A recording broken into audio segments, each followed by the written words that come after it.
Now, Dr. Liz Gordon is a former MP and the president of Pillars, which is a group that supports children of prisoners. She says she recently contacted Lorraine Smith in Rimutaka Prison and pleaded with her to change her guilty plea. She spoke to me from Singapore Airport a little earlier today and said she was relieved that Smith could be out of prison in 6 years. Well, the first thing is it's not life imprisonment, which is generally the minimum for murder. So that was our first goal, to make sure that she didn't get a life imprisonment when she decided to plead guilty to murder. 12 years, it's a high manslaughter. And the judge talks about why he thought that was. But the best news, Alex, is she'll be out in 6 years, because she won't appeal this. She's determined to take her sentence. So she'll be out in 6 years. She'll be 65 going on 66, and there's hope for her for a reasonable end of life. And, hopefully her health issues will be fixed up in prison, although, they aren't always. But I hope she's treated well in prison and she'll come out and be able to spend time with her whānau. Liz, can you take us through what piqued your interest in this case? Why did you take it up and even approach Lorraine when she was in prison?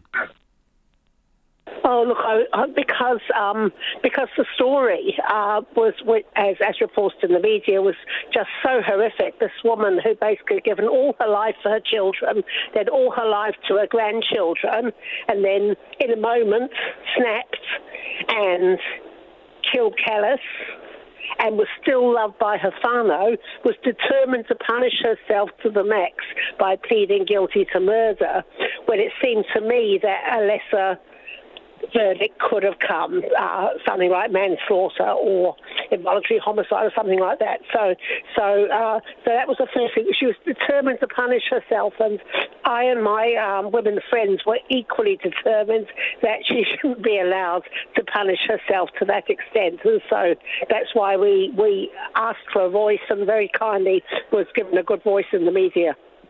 And it's an interesting case, isn't it, in terms of the way that you described Lorraine's plight, because, I don't know, looking at many other cases of murder, and that's what it was, we'd be talking about Kaylee's 13-year-old, happy, bubbly girl whose life was violently cut short. Yep, that's right. But there are a number of cases, usually involving kids with disabilities or kids with particular difficulties, as Callis did have, and they often. There was a case quite premeditated of a woman who told her daughters to jump off the Fielding Bridge, and her daughter refused to, and so the mother strangled her with a pyjama cord, and that woman ended up spending about 2.5 years in prison. I think she got a manslaughter verdict, and so the court does have compassion when it knows the story. But because Lorraine wasn't prepared to go through a trial, she didn't want to. She wanted to honour Callis. That's what she said. I want to honour Callis by pleading guilty. So the court was not going to get any chance to hear all the mitigating evidence. So that's why we shouted about it in the media. Do you think this might change our perspectives when looking at these cases? It seems, as you say, you use the word compassionate, but I don't know. I mean, there will be many people out there today saying, well, how does this do justice to a young girl who was murdered? Well, oddly enough, not a single person has actually said that to me, Alex.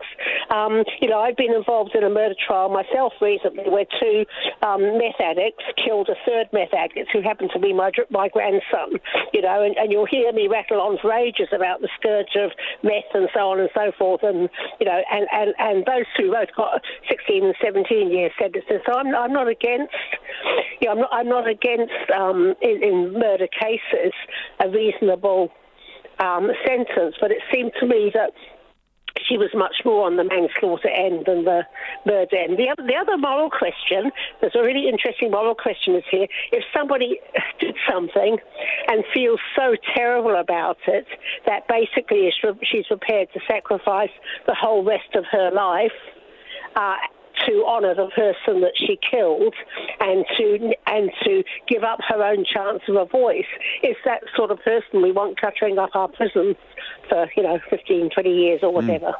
Yeah, it certainly shows remorse, and clearly the judge took that into consideration. What are your concerns now, Liz, with her rehabilitation?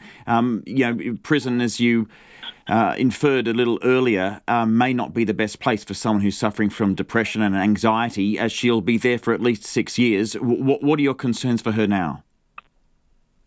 Well, I mean, there have been major gaps in the system in regard to that. However, the government has just put quite a lot of money into mental health care in the prisons as well as outside the prisons, recognising that basically half all prisoners have mental health problems. And hopefully there'll be an improvement in those services in time to help Lorraine and others like her. Dr. Liz Gordon.